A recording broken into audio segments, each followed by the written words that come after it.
Hallo liebe Zuschauer, wir haben heute den 23. Die Sonne knallt wieder runter hier auf Rayong. Wir werden auch gleich nochmal ein paar Webcams sehen von Samui. Aber wie ich in den letzten Tagen gehört habe, ist da auch wunderbares Wetter.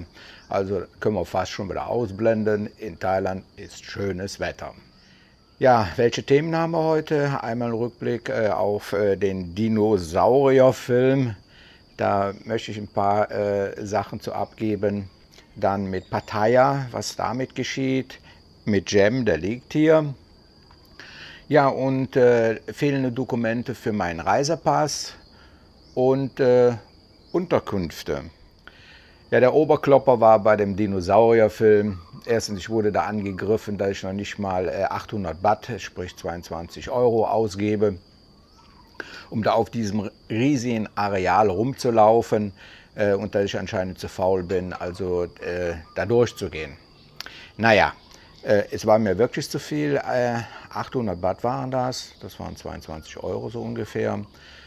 Zumal ich ja in Kalasin, da war ich ja letztes Jahr war ich da, kann ich mal verlinken. Da habe ich ja Unmengen von Dinosauriern gesehen, also die Knochen und was sie daraus gemacht haben. Und dafür war das auch nicht mehr für mich interessant, da jetzt 800 Baht auszugeben. Und das Gelände war ja riesig, konntet ihr ja sehen in den Luftaufnahmen. Und ich war immer ein bisschen unter Zeitdruck, weil ich ja den Jem zu einem Freund abgebe. Und den will ich also auch nicht so lange zur Last liegen, dass der also bei denen ist. Der liegt jetzt hier. Und daher bin ich immer unter Zeitdruck und kann so maximal 6 Stunden weg. Aber nur mal ein Hinweis. Für die 22 Euro Eintritt muss ich zwischen 5.000 und 6.000 Klicks haben, bevor das mal reinkommt. Also die Investitionen, die ich also tätige und auch all meine anderen YouTuber-Kollegen, die sind nicht ohne. Und wir müssen ja auch irgendwo unsere Kosten decken, sonst könnte ich mich auch hier hinlegen und gar nichts tun.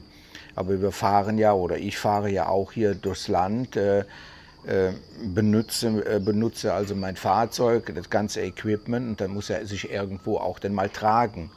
Und ja, und da waren die 22 Euro einfach zu viel. Ja, und ein Kommentar kam dann, das wäre alles Blödsinn mit den Dinosauriern, die hätte es gar nicht gegeben. Und die NASA mit ihrer Mondlandung, das wäre auch gelogen. Ja, solche Kommentare bekomme ich auch.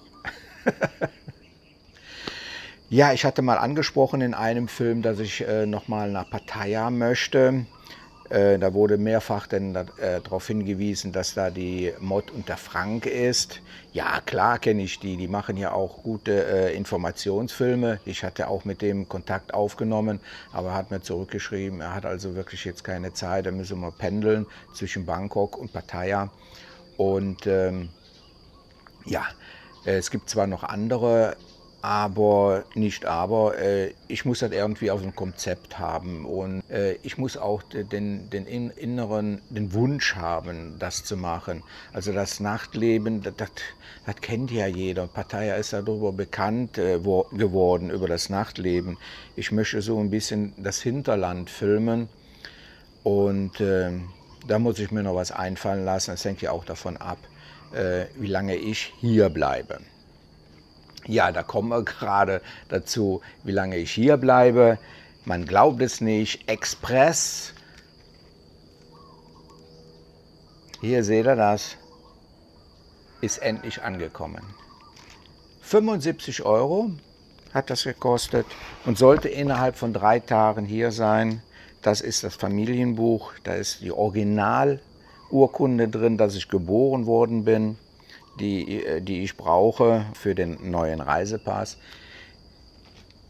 Die Jungs, die habe ich bestimmt 5-mal angerufen in Deutschland. Dann wurde ich dann verwiesen, ich sollte eine thailändische Nummer anrufen. Da habe ich auch einen angerufen, und die hatte dann einen Automaten dran, der hat aufgelegt, der hat also gar nichts angenommen. Das ist ein Saulat, muss ich sagen. Das Ding, das lag über 2,5 Wochen in Bangkok, und die haben sich nicht gerührt. Bis jetzt alle Informationen, also sprich Telefonnummer und E-Mail-Adresse, hatten sie. Aber die Deutschen von DHL Express, die hatten schon Schwierigkeiten, mit denen Kontakt aufzubauen. Was soll man dazu sagen? Momentan wird in Deutschland, also vom Absender her, möchte ich gerne das Geld zurückhaben. Eine Mitarbeiterin bei DHL, muss ich sagen, die war super und die hat ja das auch verstanden, dass ich jetzt also ein bisschen aufgeregt bin über die ganze Situation. Ich brauche es ja, um meinen Pass zu kriegen, dieses Dokument. Und die sagte auch, man braucht da gar nicht drauf zu reagieren, wenn ein DHL-Mitarbeiter sagt, ich soll hier in Bangkok anrufen. Das ist gar nicht unsere Aufgabe als Kunden, sondern DHL muss das machen. Muss ich also sagen, die hat mich also wirklich wieder runtergeholt und jetzt sind nicht alle gleich, die in der Hotline sind, muss ich sagen. Eine, die habe ich, da bin ich unterbrochen worden, musste nochmal anrufen. Und da war wieder eine andere Mitarbeiterin natürlich dran. Dann habe ich der die Nummer genannt, bestimmt 4 oder 5 Mal haben wir nicht.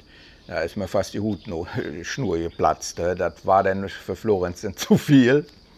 Und gut, heute wird angerufen in die Botschaft und dann höre ich, wie es denn jetzt weitergeht. Sehr oft werde ich also angeschrieben mit der Bitte, doch eine Unterkunft zu versorgen in Samui, weil ich ja Insiderwissen hätte. Ja, habe ich. Aber wenn ich einmal damit anfange, ist da kein Ende mehr. Ich kriege also mehrfach in der Woche solche Anfragen und da habe ich einfach keine Zeit zu. Das geht nicht, das geht nicht. Ich habe mal einen Film gemacht über 2 Ressortanlagen, einmal nur mit Bungalow und einmal mit noch mehr dazu. Kann ich mal hier oben verlinken. Aber Leute, versteht bitte, ich bekomme so viele Zuschriften, da kann ich jetzt nicht noch drauf reagieren und jetzt noch telefonieren. Ist da jetzt noch was frei und wie ist das jetzt mit der Überweisung? Das ist ja nicht nur mal ganz kurz.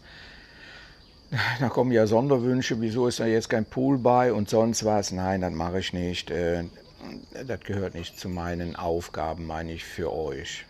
Zum Jam, den geht es wieder fantastisch. Also die Heilmittel, die ganzen Tabletten, die er bekommen hatte, die haben super geholfen, muss ich sagen. Er ist schon seit einigen Tagen schläft er durch und ich darf dann auch durchschlafen, muss ich sagen. Und keine Angst, wenn er da hinten auf der Müllhalde ist. Er hat also auch jetzt mal wieder Auffrischungsinjektionen bekommen, dass er also nicht krank wird, wenn er mit den Hunden da zusammen ist. Und ich habe auch keine Angst vor Tollwuthunde. Also wenn man damit anfängt, dann darf man sich ja gar keinem Tier hier nähern. Natürlich ist das ein Risiko.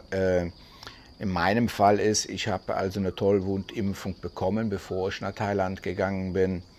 Und ich hoffe, dass mich kein Hund beißt oder mit Schleim oder was da alles geschrieben worden ist. Man kann sich auch Angst machen. Die Gefahr ist da, aber jetzt in Angst zu leben, jetzt den Tieren nicht zu helfen, das wäre ja das Endresultat. Das mache ich also nicht. Ich gebe denen weiterhin zu fressen und die freuen sich also riesig darüber. So, das soll es gewesen sein. Wir sehen uns Mittwoch. Und dann können wir hören, wie es gewesen ist mit der deutschen Botschaft, wie es weitergeht mit dem Reisepass.